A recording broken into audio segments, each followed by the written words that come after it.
की उस चहल पहल भरे माहौल में, जहां मुंबई की सड़कें कभी खामोश नहीं होती, रहती थी एक लड़की जिसका नाम आरजू था। आरजू उस शहर की रोशनी में एक ख्वाबों भरी दुनिया सजाए रखती थी। वह एक प्रतिष्ठित कॉलेज में अध्यापिका थी और उसकी जिंदगी किताबों और अपने छात्रों के बीच सिमटी हुई थी। उसी शहर में एक युवक था, साहिल, एक महत्वाकांक्षी लेखक जो अपनी कहानियों में जीवन की अनगिनत भावनाओं को पिरोता था। साहिल और आरजू की मुलाकात एक लिटरेचर फेस्टिवल में हुई, जहां आरजू ने साहिल के उपन्यास पर एक बेहद प्रभावशाली भाषण दिया था। उनकी पहली मुलाकात से ही दोनों के बीच एक अनजानी सी बेबाकी और गहरी समझ विकसित हो गई। दोनों के दिलों में एक दूसरे के लिए गहरी इज्जत और चाहत पनपने लगी। लेकिन आरजू के जीवन में एक ऐसा मोड़ आया जब उसके परिवार ने उसकी शादी का फैसला कर दिया।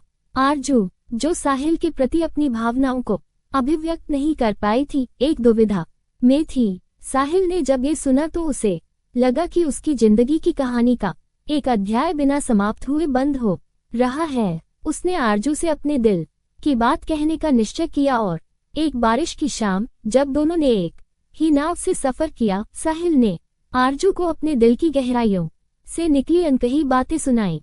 आरजू, जिसने साहिल के प्रति अपनी भावनाओं को छुपाए रखा था, वो भी आखिरकार उस शाम खुलकर सामने आई।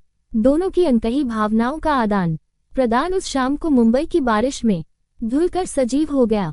उसके बाद एक नई शुरुआत हुई। आरजू और साहिल ने अपने अनकहे लफ्जों को कह दिया और अपने प्रेम को सबके सामने लाने का फैसला किया। वे दोनों एक नए जीवन की ओर बढ़े, जिसमें उनका प्रेम, उनके विश्वास और उनकी कहानियां साथ चलती रहे।